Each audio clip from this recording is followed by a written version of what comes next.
7 September रोजी खग्रास चंद्रग्रहण भारतातही दिसेल. या राशींना फायदा होईल तर काही राशींना नुकसान होईल. भाद्रपद शुक्ल पौर्णिमा म्हणजेच 7 सप्टेंबर रोजी संपूर्ण देशभरात खग्रास चंद्रग्रहण दिसेल.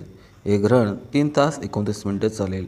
ग्रहणाचा सूतक काळ दुपारी 12 वाजून 57 मिनिट पाहता येईल. हे ग्रहण आशिया, पश्चिम ऑस्ट्रेलिया, मध्य पूर्व Russia, Europe, Africa, Antarctica, Prashant महासागर आणि हिंदी महासागरातही दिसेल. ग्रहणाचा स्पर्श काळ आणि शेवट संपूर्ण भारतात पाहता येईल. या खग्रास चंद्रग्रहणात चंद्र पूर्णपणे लपलेला असेल. रविवारी पूर्व भाद्रपद नक्षत्र असल्याने हे ग्रहण कुंभ राशीच्या लोकांसाठी विशेषतः अशुभ असेल. भूकंप, पर्वतीय भागात नैसर्गिक आपत्ती, जनतेमध्ये वेदना, चिंता, कामगार वर्गाला त्रास होऊ शकतो.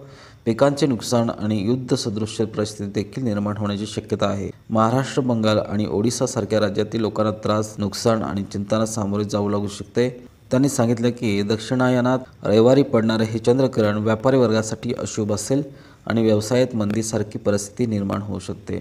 काही राशींना फायदा होईल तर काही राशींना नुकसान होईल. 12 राशीपैकी मेष, कर्क, वृश्चिक आणि धनु राशींना शुभयोग असेल, तर वृषभ, मिथुन, सिंह, कन्या, तूळ, मकर, कुंभ आणि मीन राशी मध्यम किंवा अशुभ परिणाम मिळू शकतात. ज्यांच्या कुंडलीमध्ये चंद्र सर्वात कमी राशीत किंवा 4थ्या, 8व्या, 12व्या किंवा 6व्या घरात अशुभ स्थितीत आहे, त्यांना चंद्रमंत्राचा जप, हवन, पूजा, दान इत्यादी करून अशुभ प्रभावांपासून मुक्तता मिळू शकते. ग्रहणाच्या वेळी हे उपाय करावे. ग्रहणाच्या दिवशी चंद्र पाहू नये. गर्भवती महिलांनी चंद्रमंत्र किंवा महामृत्युंजय मंत्राचा जप करावा. पांढऱ्या वस्तूचे दान करावे. तीर्थसहित नदीच्या पाण्यात स्नान करणे आणि पुष्करच्या ब्रह्मसरोवरात स्नान केल्यानंतर श्रद्धेनुसार दान केल्याने शुभफळे मिळतात. वास्तविक धार्मिक श्रद्धेनुसार ग्रहण काळात मंदिराचे दरवाजे बंद असतात, तर ग्रहण काळात तुळशीलाही स्पर्श केले जातात. म्हणून ग्रहण काळात तुळशीला स्पर्श करू नये किंवा त्याची पानेही तोडू नये. ग्रहणाचा परिणाम टाळण्यासाठी सूतक काळाच्या आधी तुळशीची पाने तोडावी. त्यानंतर ही तुळशीची पाने अन्न किंवा पिण्याच्या पाण्यात टाकावीत.